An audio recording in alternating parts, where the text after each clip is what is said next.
Welcome, Joel Pearl. This is The Wrong Skin. Welcome to Tim and Joel Call It in the Ring. I think it's better than our regular SmackPack one, and this is one and the same show. Tim and Joel Call It in the Ring, also SmackPack.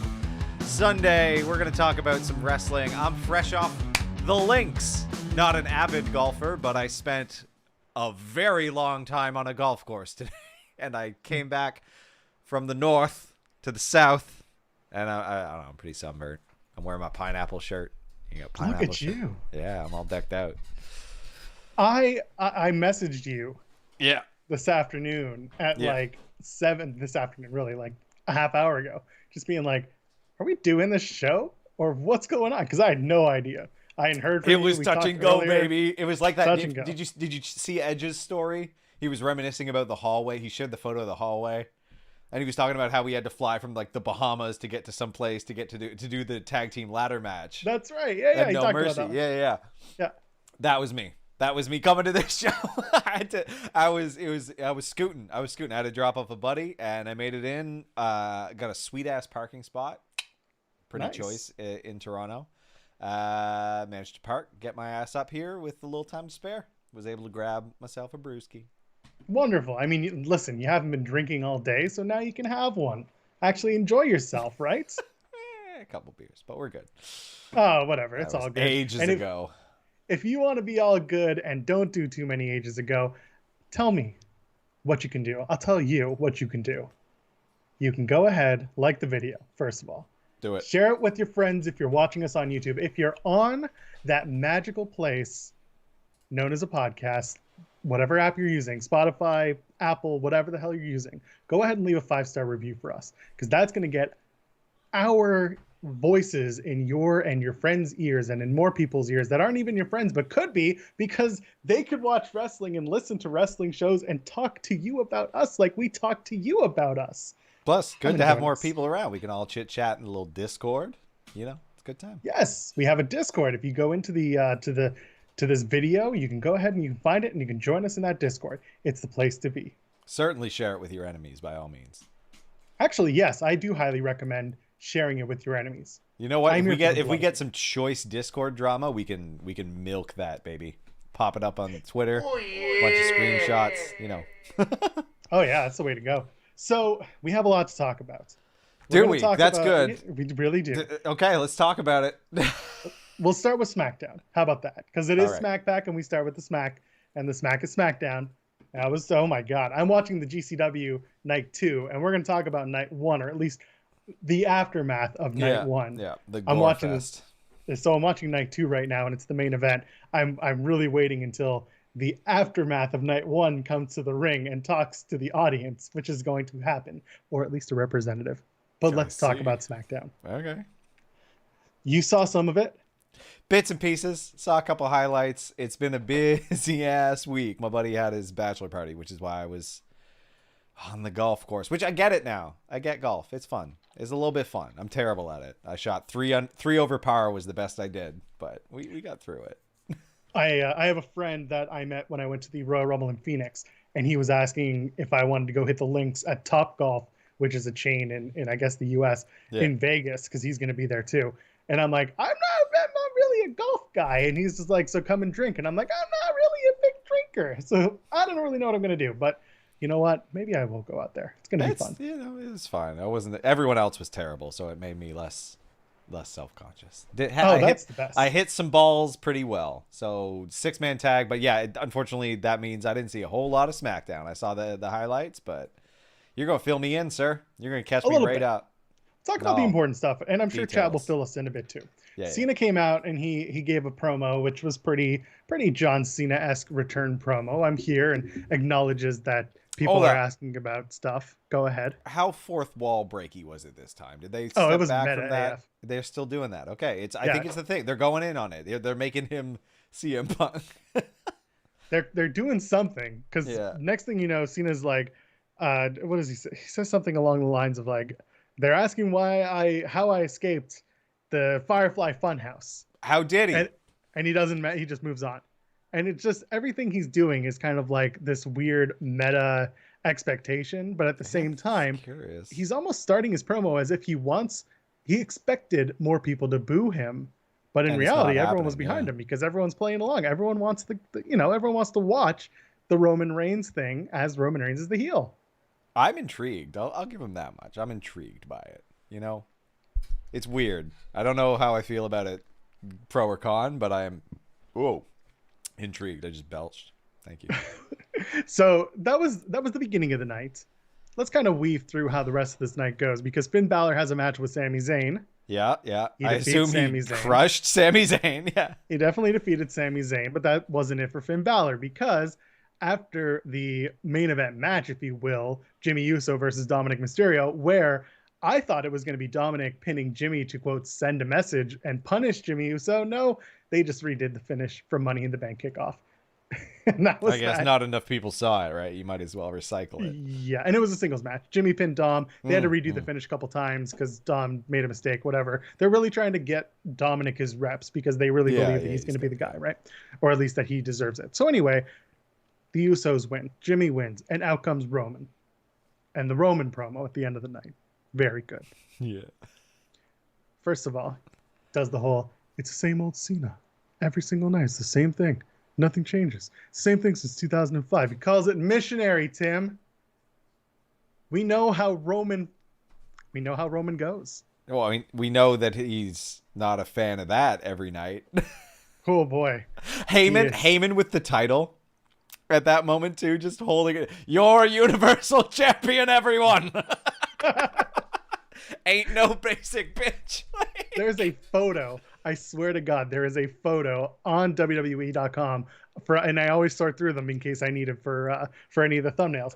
There's literally after he said that missionary line, there's a photo of head on Roman with a stupid smug smile on his face and Heyman behind him with the title, just like go and find it. It's very funny. I mean, and very silly. It's exciting that they're doing shit like that. Like it's funny. Like that was so perfect. So.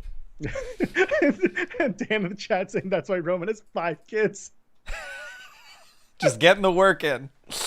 Oh my God, he is the big doggy style. Is what he is. The big. And like I was following the Twitter timeline at the same time, and it's just thirsty women. Like as soon as he starts talking about it, it's like he's a good looking man. My God, he is. The next thing you know. There are what chants during his promo. Don't know if you saw that.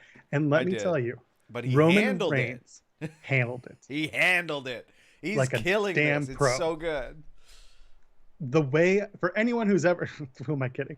For any of us who are ever in a position where everyone starts yelling "what" at us in a giant room, probably not. But at the offset that someone's listening, change your cadence up. Yeah. Don't go sentence to sentence and open up. He just changed his cadence. And Paige did this once too.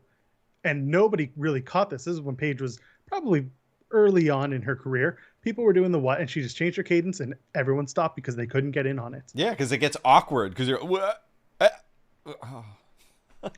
And then it dies because you have to just talk like, it's dumb. The only other way to deal with it, the what chant, is doing the Undertaker line. And that is watching him say the what, and then he says, say what again if you sleep with your sister. Yeah. And they got it, and then he just got massive heat. Good stuff. That's so good.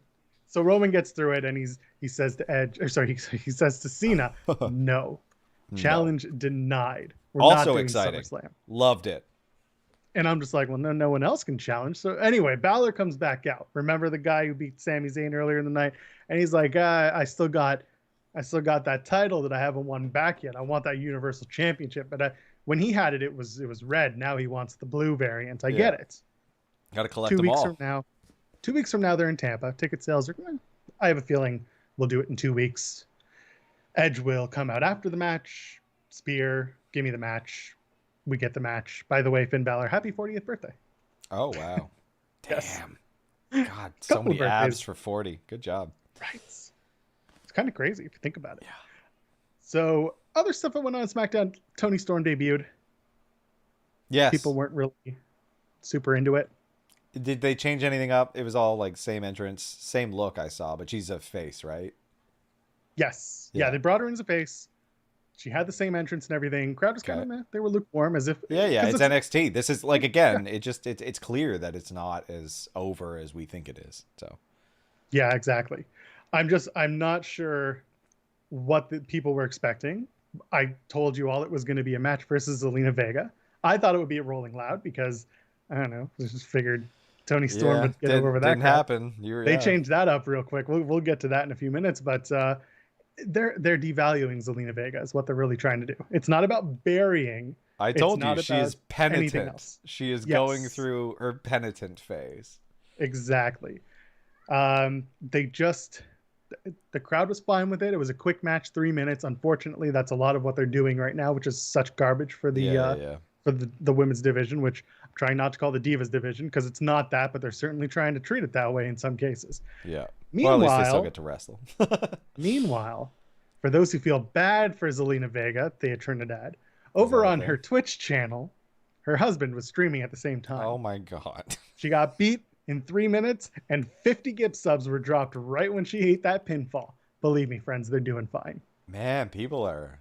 All right, cool. Whatever you want to do with your money, y'all. You could give us 50 gift subs right now. Oh, we can't do that. We're not monetized on this platform. If you go to streamlabs.com/TimandJoelPod, you can drop us a donation. That's where we... And you know what? Skip the middleman. Skip it. Yeah, just sub directly. I don't know what we'll give you something. We'll definitely give you a shout out, and we'll definitely it'll go towards upgrading what we do here because we're trying to get that StreamYards gimmick so we can start putting stuff up on the screen. Yeah, I can start using pizza cutters and stuff. Okay, I don't know about that. This one makes noise. A beautiful sound. Yeah.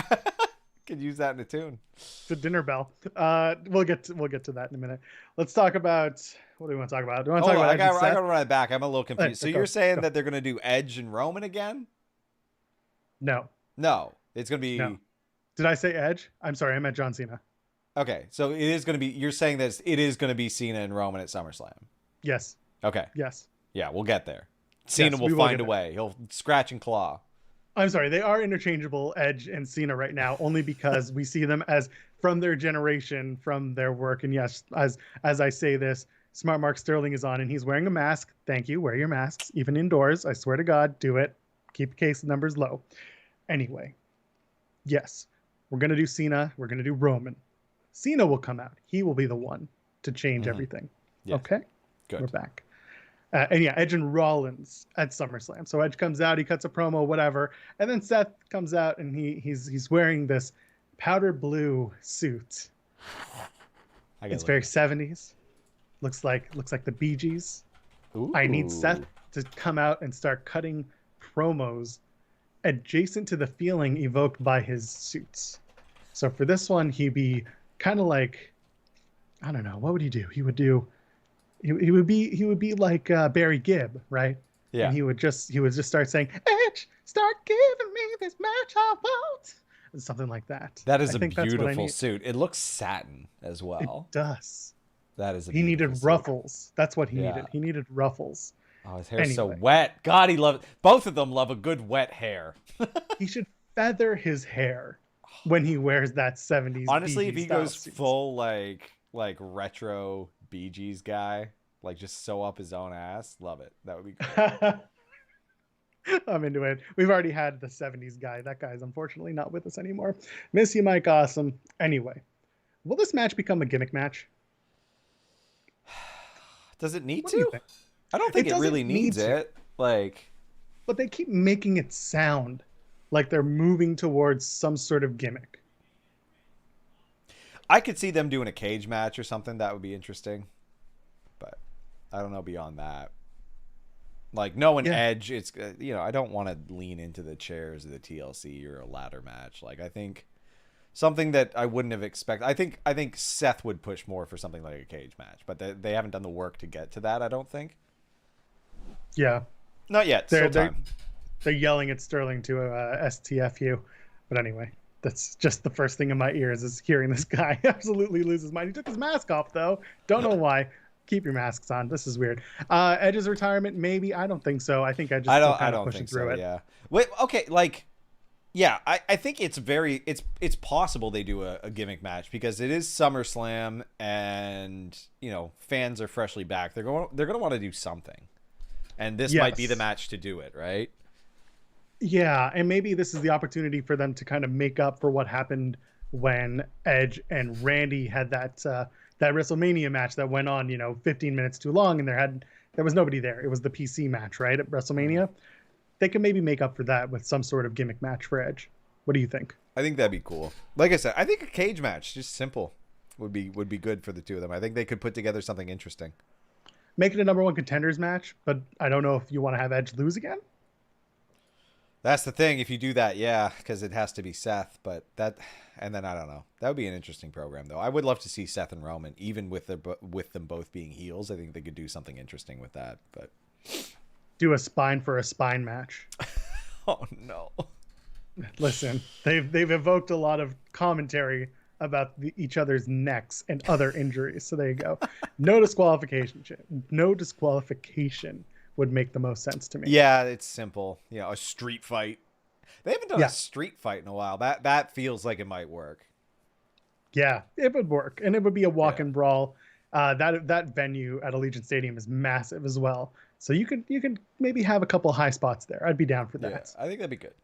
Yeah, I'm also down for y'all leaving a like on this video. So let's go ahead and do that. Schnoxy in the tank. Did you see this? So I heard that Corbin got doinked in the dink.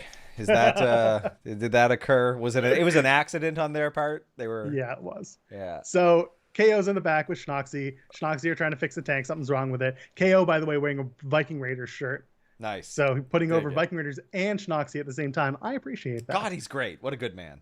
The man just wants to get over the people that he thinks deserve it. And he thinks that those 4 people deserve it. Good for him. I agree with him. Corbin is doing this thing where he's has his hair grown more? Does he have more hair? Okay, it's committed. going. I love it. He's committed to the bit. Love it. Next thing you know, I don't believe it was an accident. Corbin is trying to appeal to KO as this role model because of the way. Remember, KO mistreated people for years. Treated them like absolute dog shit. He turned it around. He made amends. And next thing you know, after they couldn't fix the tank earlier, suddenly it works. And bam, right in the groin. Oh, they mole-manned him. Man getting hit by football. Oh, should have won. Let's just say it moved me to a bigger house. Uh-oh, I said the loud part quiet and the quiet part loud. Anyway, the groin, the tank, it works on so many levels. Yeah. And I think they're going to now tag team KO with Corbin for a little while. Yeah. Sure. For a little while. I like Corbin. I'm glad they're doing something different with him other than the King Corbin crap. This is interesting to me. I'm actually really into this so far. Corbin on Talking Smack, by the way, if you haven't seen it, and I don't think many have, because quite frankly, Talking Smack's kind of gone down a little bit in quality. They're now, I don't know if you've seen Talking Smack lately, but now instead of doing like a interview style show for like 20 minutes, instead it's a correspondence show. So there are people, yeah, exactly. Oh, here comes Nick Gage. There are people talking in a studio setting in Stamford and then throwing to the live whatever backstage interview that they're doing. No, don't care for that. Yeah, I guess they just wanted to vary the format because they got the Raw Talk thing. Is Raw Talk still the same? It's the same thing. It's the same thing. Yeah. They went back to the way they did the shows in 2014. That's exactly how they were doing it. All right, whatever.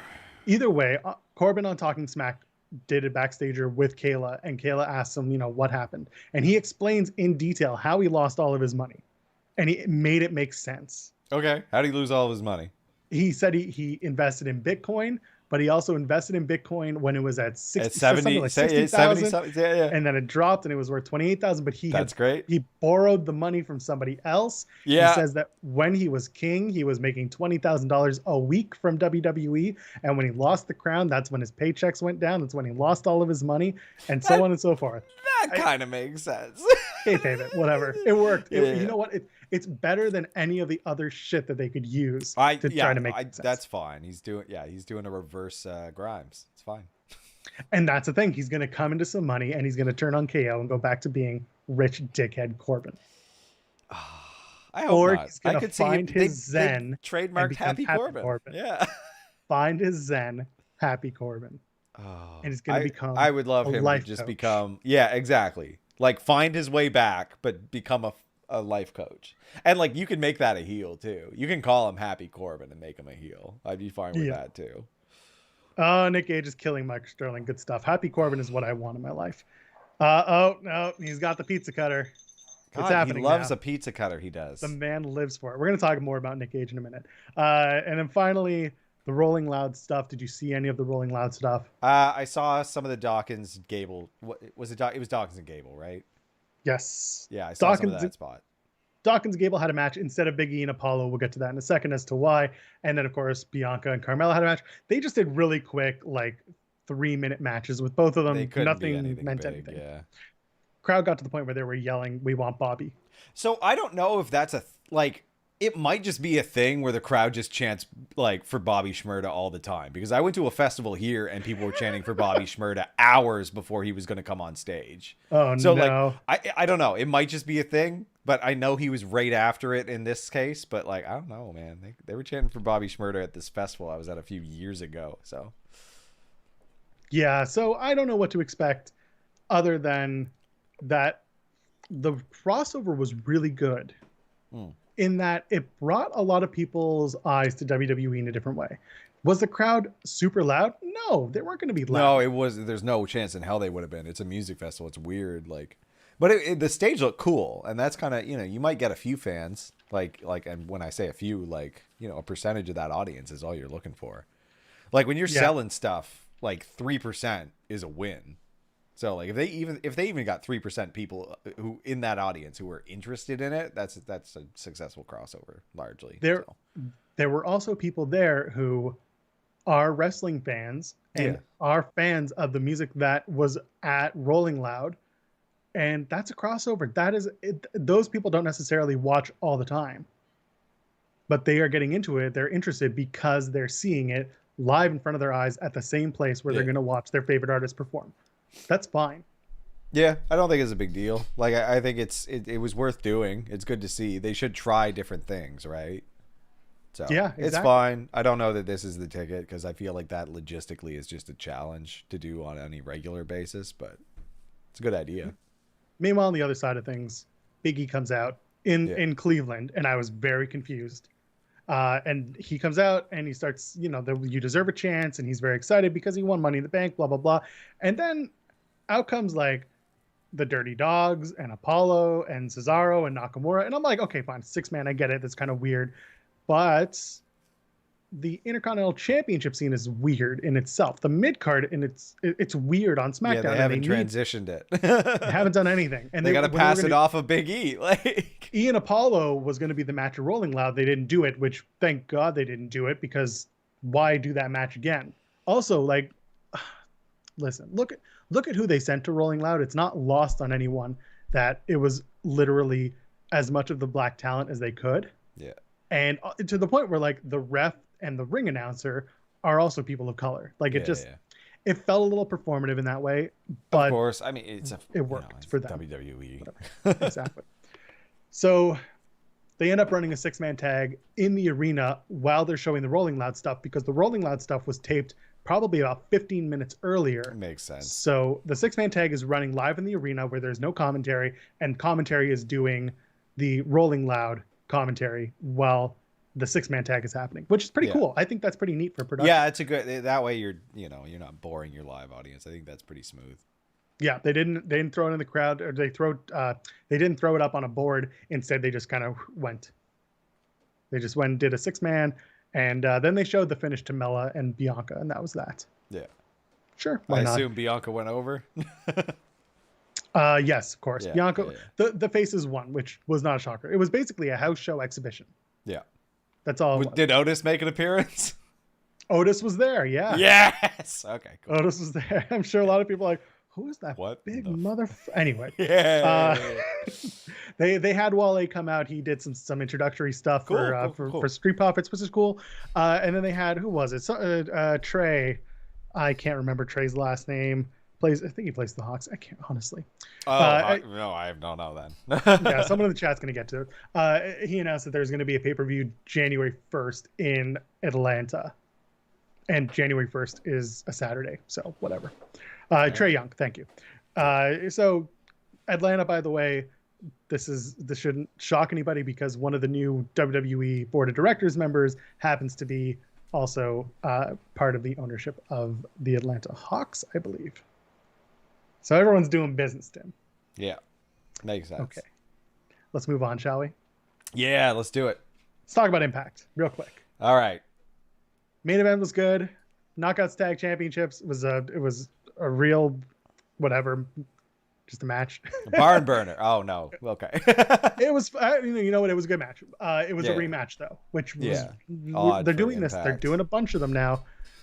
Before the show went live, Kiera Hogan went on her OnlyFans, and obviously then everyone found it, and she said she's announcing her departure from Impact.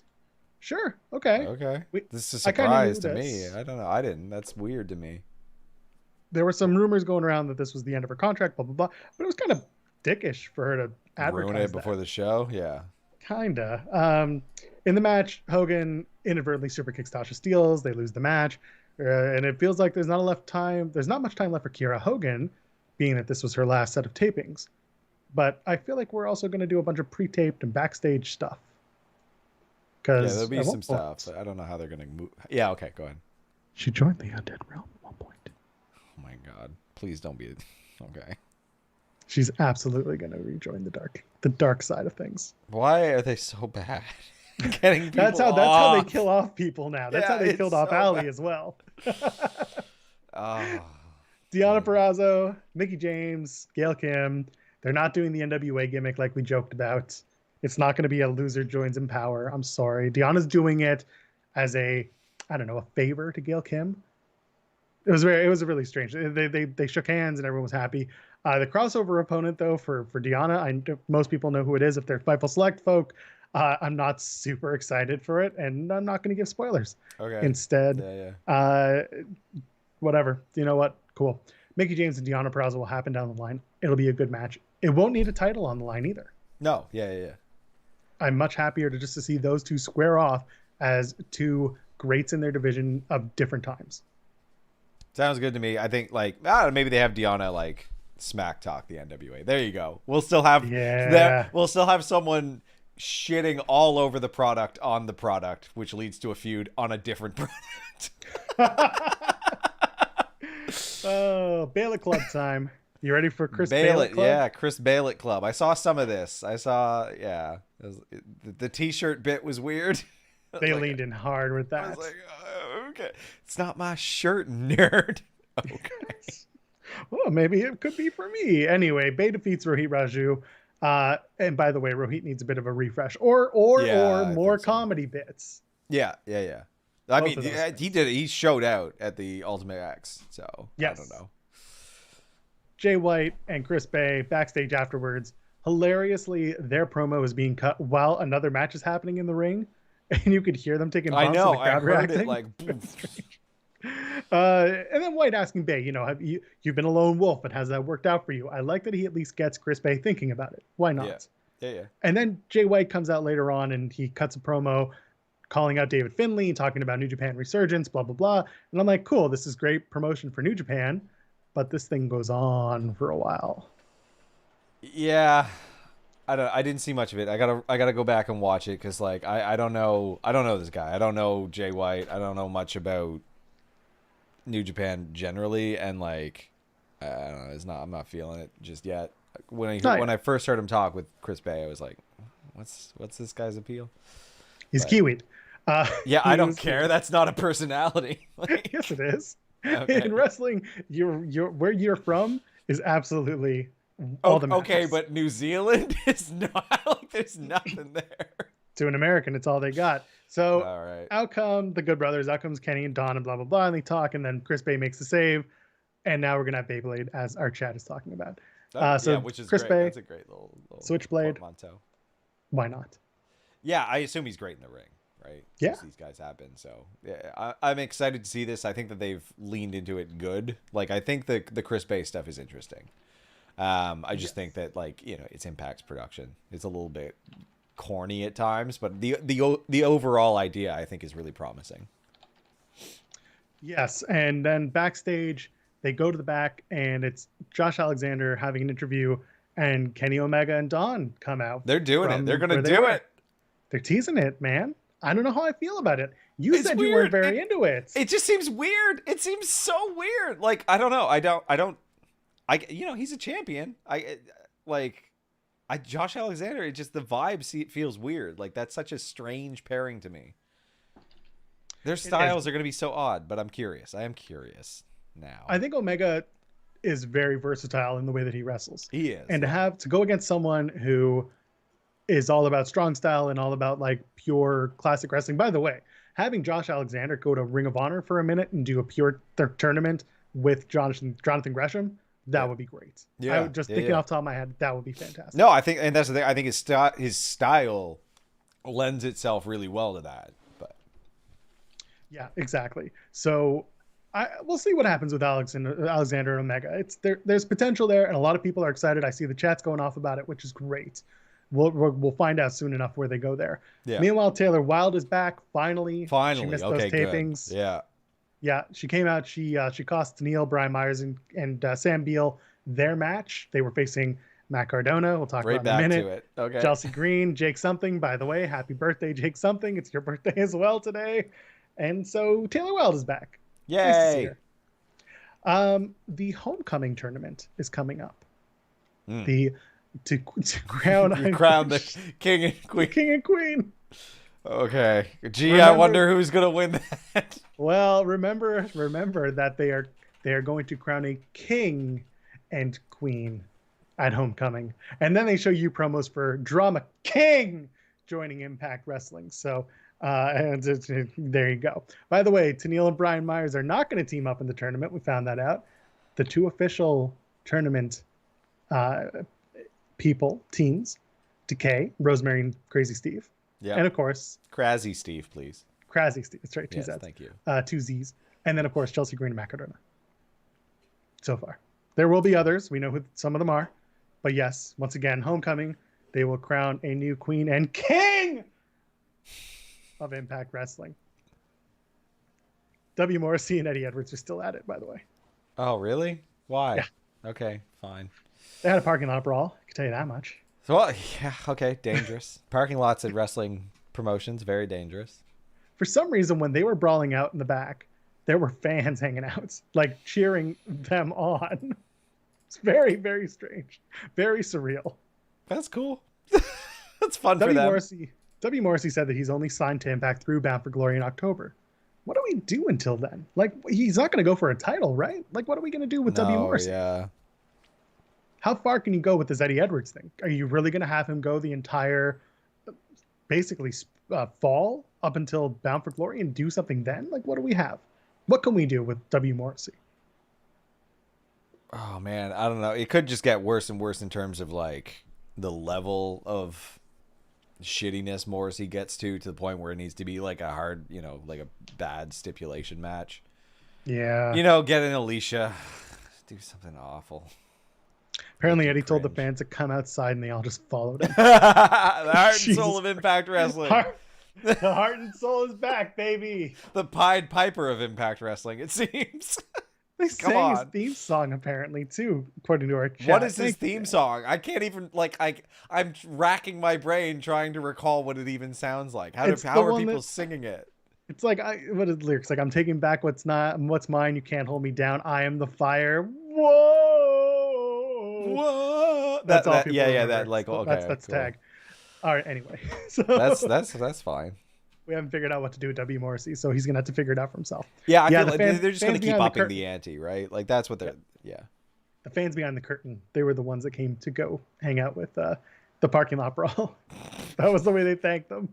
Been telling y'all for months that they had fans behind the cameras. Makes sense. Yeah. Behind the camera, by the way, VBD, who can now teleport, took out Willie Mack and Rich Swann. Wait, are they doing the Decay stuff? What? Kind of, yeah. The lights went out on them during a Swann and Mack promo, and the VBD were behind them and attacked them. They just ran really, really fast in the dark. Very strange. They put on their night vision goggles and went for it. It's really the ugly ones like Randy had. Yeah. Call of Duty ones. Yeah. I feel like Rich Swann and or Willie Mack have some contracts coming up soon, and that's me. That's not me speaking with any form of authority confirmation. Journalism. Yeah. Normally, if I did, I'd say something, but no. It just feels like Swann and or Mack are starting to go towards the exits. Yeah, I don't know. It feels like Impact might go on a slide now. I got bad vibes about it. Oh, I hear you. Rematches aplenty. We have next week Moose another and one of Saban. them. Yeah, Yeah, Moose and tonight. Saban. Woo, again. I wasn't that interested in this match in Slammiversary. I'm not going to be that interested. It's fine. Yeah. They just they did the Knockouts tag title rematch, and then we're going to do Morrissey and Edwards again. So they got to figure out those rematches, how to get around them and not do them anymore. Yeah, how to transition into the next thing. Yes. Let's transition ourselves into AEW Dynamite. Tony Khan got a big announcement this week. He's gonna a big announcement about the live events, which is a weird announcement thing. Do you know anything about it? I don't officially know anything about it. If I had to recklessly speculate, it is a show in Chicago, potentially United Center. Also, that it would be one of the quarterly specials. Because remember, with the move to TBS came the quarterly specials as well, Saturday night specials. Correct. Yeah, that's probably it. I have a feeling that's what we're getting. And we'll find out. We'll find out this Wednesday on Dynamite, but let's talk about it. Start off with Mox and Archer. We got a new U.S. heavyweight champion. What did I tell you, Tim? Yeah, you were pretty spot on with that. Man, They had Mox to give looked Archer so gassed at some points. He's just like huffing and puffing. Listen, you got to give the man credit. He just had a child. Yeah. No, he's probably like run ragged. So kudos for he went out there, he forked and got forked, and it was a good old time. He can no longer, go and do a bunch of cocaine and go to the library. Now he's got to go and hang out at home with his wife and child, raising a baby, maybe on cocaine, but I can tell him, whatever, it's fine. Do your thing. But you got to do it. You got to come to work, Mox. He goes down, takes the L. It's not a bad L because, quite frankly, the way they did it was great. He got forked. all tangled up. Yeah, he got the fork shit out of him. Shit forked out of him. Both ways. And him landing and taking that bump onto onto the barbed wire tables. Barbed wire boards on tables. It was good, yeah. Yeah, it worked for me. It was a good way to tell the story. A few callbacks to their New Japan show. So I enjoyed the match. And this is what Archer needed. He needs something like this right now, so it's good. They let Mox get the one over the record and then handed it off. So it's good. Now the handoff is going to be Lance Archer against Hikuleo next week. Yeah. Another New Japan guy we're all going to have to get a little bit more associated with and a little bit more acquainted to because he is Ming or King Haku's son. Yes. So he's got the hard dome. He'll fight you all. He'll kill you if you say one bad thing about his people. Hikuleo. Hikuleo. Everybody dies except for him. I'm looking forward to the match. Archer needed the win, like we said. He also needed. They still need to figure out what he is. Yeah, still do. This did not answer that yet. No, he got cheered because he was at home. Yeah, but again, the week before that, when they were on the road, they had him take out Dan Lambert. So I guess this is a face turn. This is him being a face now. I hope. I wouldn't trust it. Who knows? Hikuleo's coming in potentially as a heel, right? Yeah. They got to make it work. They just got to figure it out. You got a legend in your corner. Yes. And he just re-signed as well for 2 years. Yeah. 5 labors of Jericho. Jericho defeats Shawn Spears. No one. Yeah, that was no shock. I expected Jericho to use the bat on Shawn Spears and be like, I couldn't use the chair, but no one ever said I couldn't use a bat. Which would be horrible. I'm glad they didn't go that way. I wouldn't be shocked if he pitched that. Yeah. He used the chair in a way, but not, yeah. Chair followed by, once again, the laziest back elbow in all of wrestling. He looking a little doughy. Yeah, well. Jericho putting on that New Japan weight. Oh my god! And then his New Japan specials coming out now. Yeah, we'll get to anyway. I don't have the stupid hat, and I don't have a. Do I have a thing? Oh yes, I do. We'll do that. We'll do this in a minute. Oh no, it's permanent. Yeah, you can't. We'll see if I want to commit to this. I wouldn't commit to that. Anyway, out comes MJF from commentary, where he had been ragging on Jericho, calling him fat the whole time. And yeah, it was great. Loved it. Anyway, comes out and he starts saying, Meg, your next opponent, it's going to be no disqualification. The man who was so stupid to not wear a mask when he robbed the bank, King of Hardcore, GCW champion, now former, Nick effing Gage, which leads people to jump out of their couches, freak out, myself included. I was shocked. This was a big shock for me. Out comes Nick Gage, waving one of these bad boys. He sure loves that pizza cutter. He does. Got that DiGiorno in the oven. He's ready to go. He's excited. He's going to eat. And it's going to be Jericho and Gage on Wednesday nights. Oh, he must have got a pretty... all I've been thinking about is like, damn, he's going to get a nice payday to lose to Jericho. Well, so everyone going into it's like, how can they get out of this? Because he's GCW champion. How do you make your champion look not so bad? And then last night happens. So for those who don't follow GCW, Nick Gage was their champion. Had a whole long ass story arc that went almost, probably about 10 months, where he was feuding with the guy Ricky Shane Page, RSP, who was also recently on Dark. And RSP had basically taken over GCW as the champion. I won't get into the whole thing. You can go and watch it. But Nick Gage won the title back over WrestleMania weekend at the same time when Mox made the challenge. Okay? So now Nick Gage is getting bigger and bigger. He has the Dark Side of the Ring special. Yep. And then Matt Cardona, about 2 months ago, comes out and they do the whole angle where Cardona's dressed up as...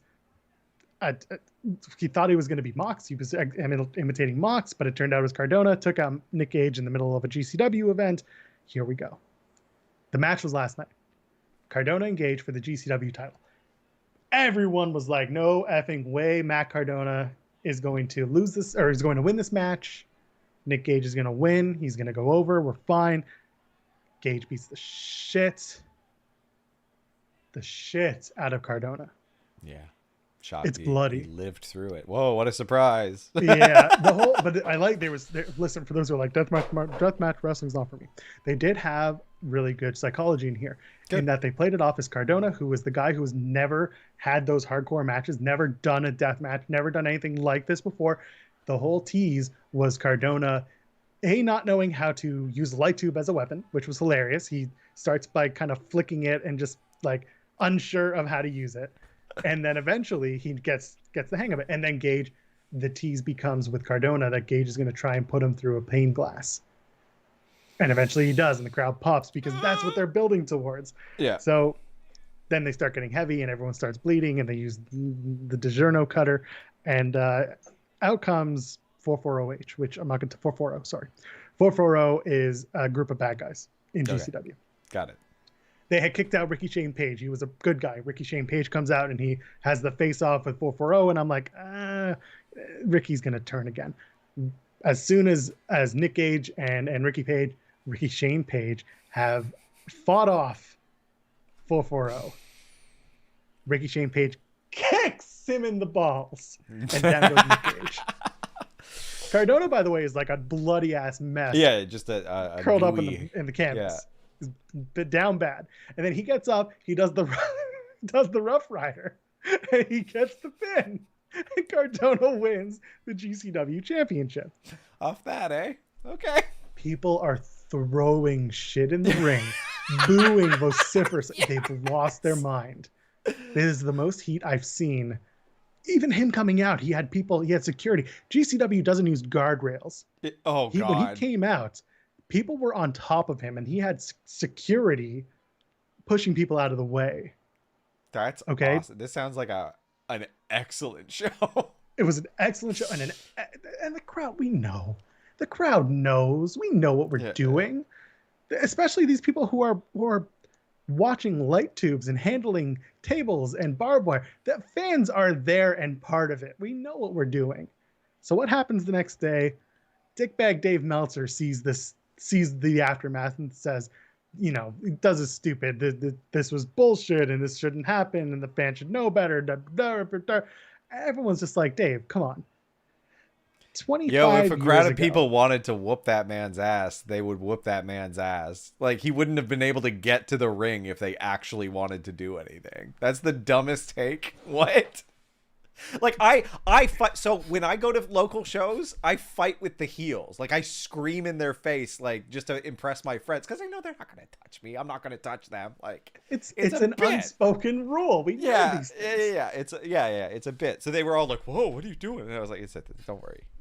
It was very it's all stupid. For laughs. Like, and next thing you know, so Meltzer does the thing, and everyone's on him, which they should be, because it was a stupid dumb take. Yeah. He says, quote, "I'm sure people with their lame excuses for it, or sorry, I'm sure people will make their lame excuses for it or say how great the heat was, but the crowd reaction was such bullshit and such an embarrassment to the industry." Motherfucker, 1996 Bash at the Beach, when Hogan turned, guess what the crowd was doing, pal? And guess what you were praising?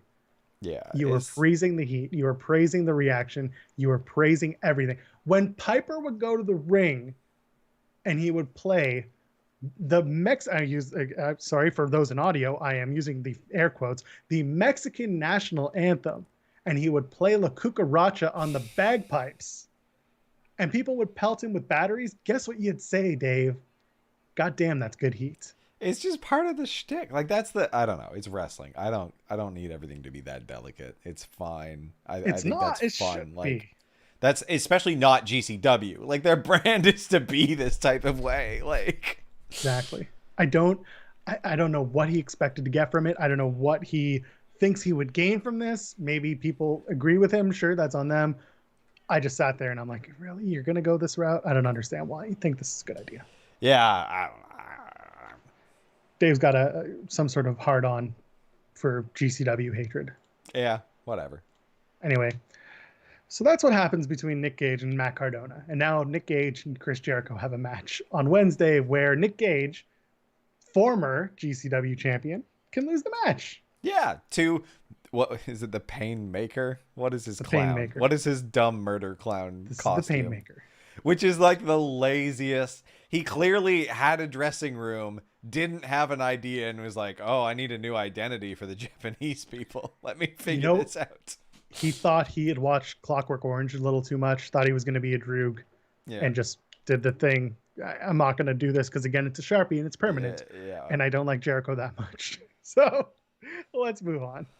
It was, I don't know. It's going to be, Jericho is going to be lame as hell. Nick Gage being there is interesting.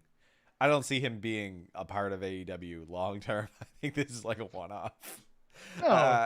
We don't need more Gages, like consonant ages just there, like too many. They're playing into it too, AEW, because they put up a post of like all the Gages and Pages and been like, this is the best match we can have. At least they lean into it. At least they at least they recognize that. Yeah, and the Painmaker was the New Japan Jericho character. Yeah, that's what I was saying when he was like, I need a new identity for the Japanese. What do I do? There's a fedora and a marker here. Let me figure it out. And here's my terrible jacket that I've just always worn. Because I feel like he just wears that shit in public. It wasn't a light up. This one has all the spikes because he's hardcore. Yeah, he's hardcore. He's tough, very tough. Yeah, it's lame.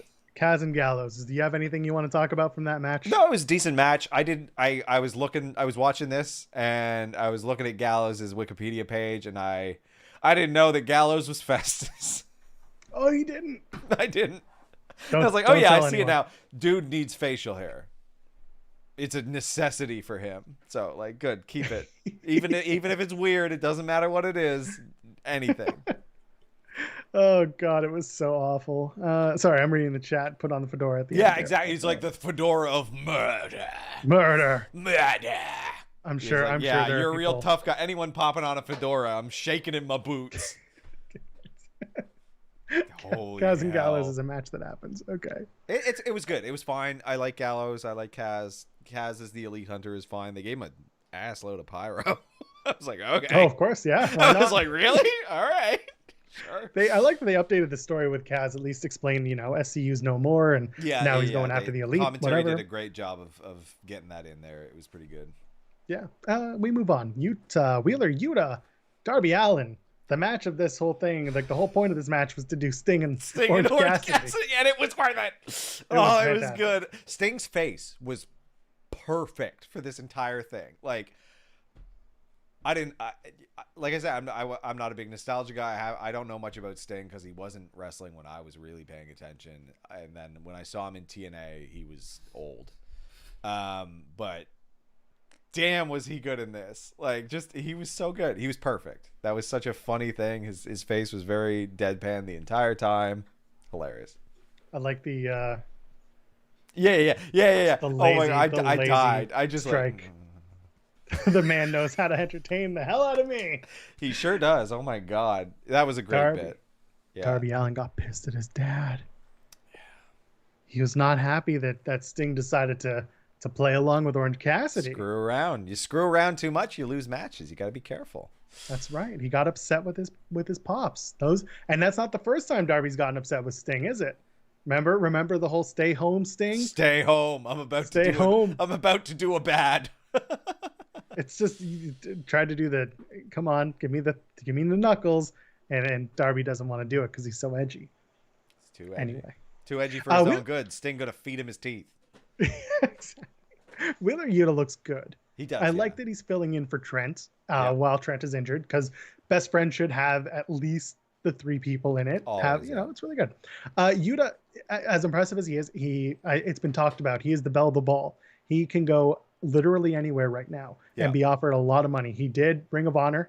I think he's done MLW as well. He's now doing AEW. I think there was times for him to go and do a tryout with WWE. He's been all over the independents, seen it in GCW. The man can work. I'm very excited for that. Yeah, and you could tell the match was solid. Like, Darby's an interesting opponent for him. And, it's good to see stuff like this. I love that this happens on AEW, where there's no real stakes in this. This isn't going to be a continuing story. They use this as a transition to get the Orange Cassidy Blade stuff set up for later on, and to do a comedy bit that was great. Like, there's no ill will. It's just the spirit of competition, I think I really like seeing that. I like seeing, and this is how you avoid doing rematch after rematch or 6-man tag configurations, by having a match that's just a fucking match. Like, it's fine to do that. Yeah, exactly. You don't need to keep, just because some people are in a feud, or at least some people they're trying to build a feud. You don't need to keep going back to the same configurations. You can go outside. You can bring in somebody. You can have different setups to get to the match you're trying to get to. And they for some reason WWE gets stuck. Yeah, exactly. They still furthered stories with it. It wasn't wasted TV time, because I know TV time's tight and you got to do stuff with every minute. But it wasn't wasted. They used it to set up other stuff. So it's good. Yeah, exactly. It wasn't 9:30, but it probably could have been. Sure was close. Nyla Rose and Britt Baker. This was clunky. I was disappointed. I expected a lot more out of this match. The finish was good. I really liked the finishing sequence, but I felt it was kind of clunky. They didn't have a whole lot of chemistry. No, they didn't. Britt Baker apparently has fractured or broken her wrist. Says she's going to work through it. Yeah, I feel like you can, but that's disappointing. Rebel seems fine. Looks like it wasn't that bad, eh? I mean, she's got a giant ass cane and her kneecap came loose. She's fine. She's fine. She got up on the ringside. I don't know. She's fine. You're fine. It's cool. She's fine. Don't worry about it. Fine.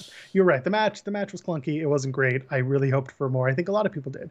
Yeah. They'll reset and remaster. And again, we continue to talk about this week after week. The women's division it went all the way up, and now it's just because they're having trouble. But Thunder Rosa officially signed this week. Through the grace of God. Jeez, what an elaborate. I can only imagine the conversations that Billy Corgan now has a good chunk of change to invest into his sad promotion, I'm sure.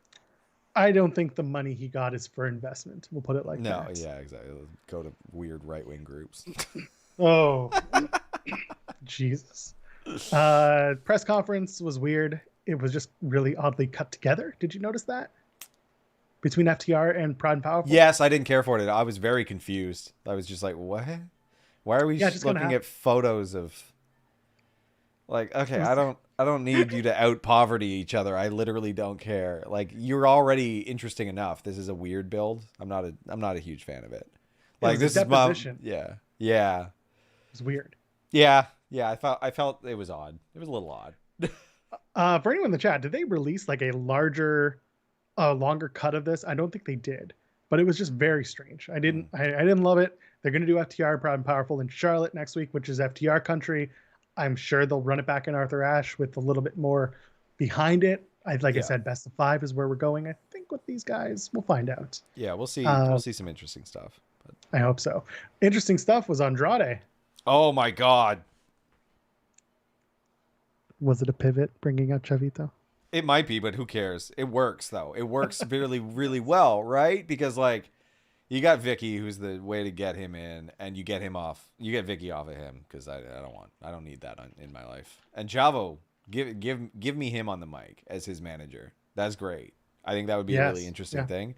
And coming in and coming for Lucha Brothers, like, I think that was a good angle, and being the like, you work for me now. He thinks he's a drug kingpin, it seems like, and it's just like, Pac's just like, I don't know what world you're in, but they don't work for me. We're just bros. We're a family. Like, so this has potential to be really interesting. Yeah, I think people are. I'm not expecting a swerve. I don't think that's what we're doing. I think Andrade just needs friends. I see in the chat Andrade Roosh and Dragon Lee. That would be interesting. Dragon Lee is the current Ring of Honor television champion. So I don't know how quickly Ring of Honor and AEW are working together, but Andrade showed up, realized that everyone's in a damn gang, and he doesn't have a gang. Of course he needs a gang. He's going to try to get him one. And this one's not going to work out, but he is going to get him one. There's going to be different people, and then they're going to feud, and I think that's going to be really interesting. And this leads into some very intriguing matchups, right? Like, I want to see Andrade work with Pac. I think that would be a great matchup, great feud potential there. Yeah, there's a lot of potential. Death Triangle going up against Andrade, and who the hell knows else? Yeah, it's just there's so much potential there. I think we just got to give him some friends. Abrahantes is still kind of a weird dork, but. You don't like the hat and the gloves?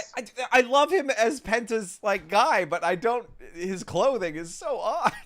He says wearing a pineapple polo.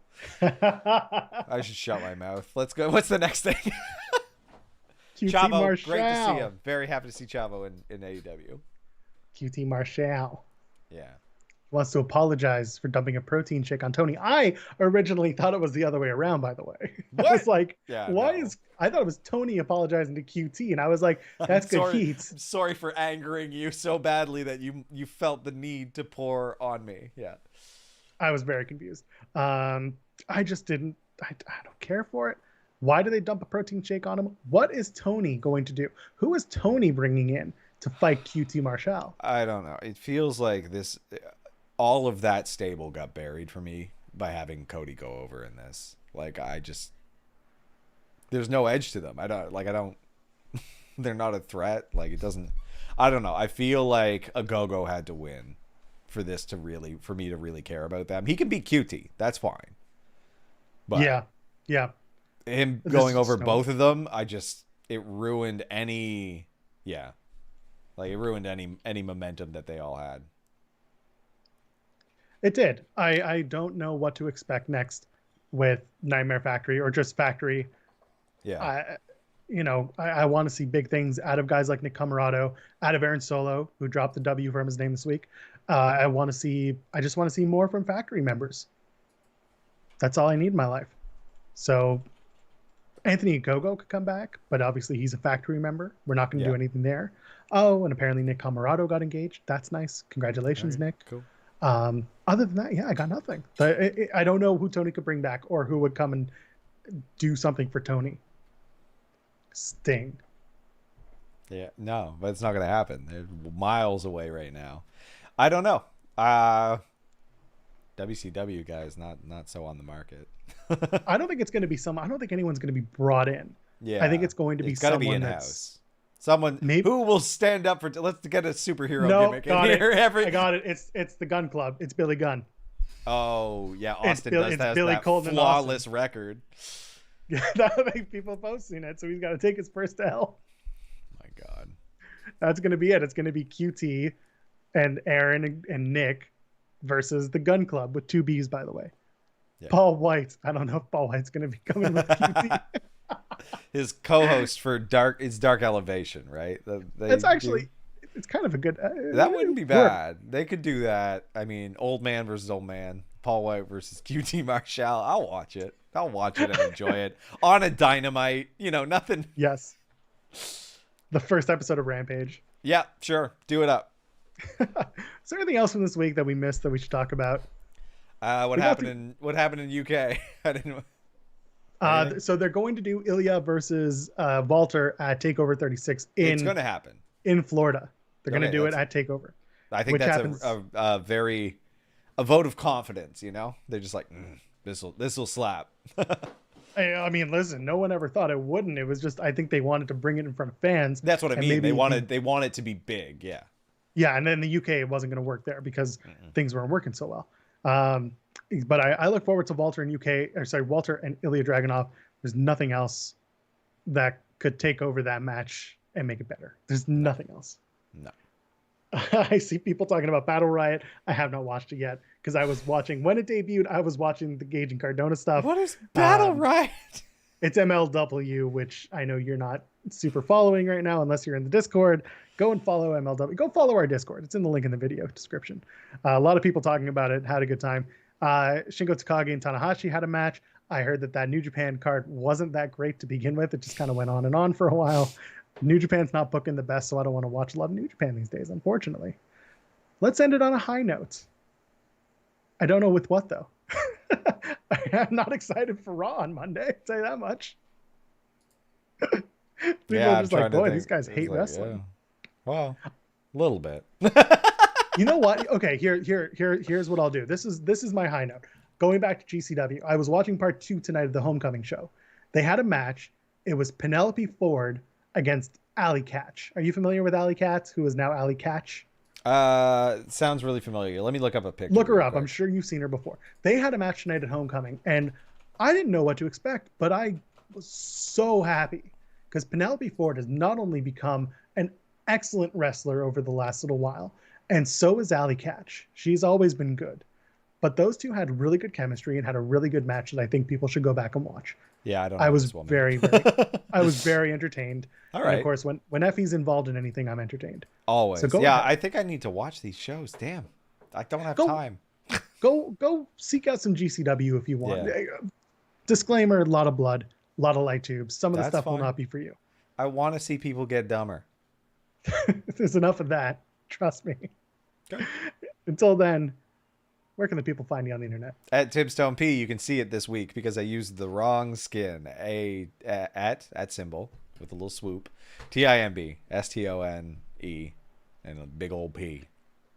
The show is at Tim and Joel Pod. We're back on Tuesday. If you're watching us here on YouTube, go ahead, toss us a like, share the video if you can. That would be awesome. Gets more people invested in us and invested in you.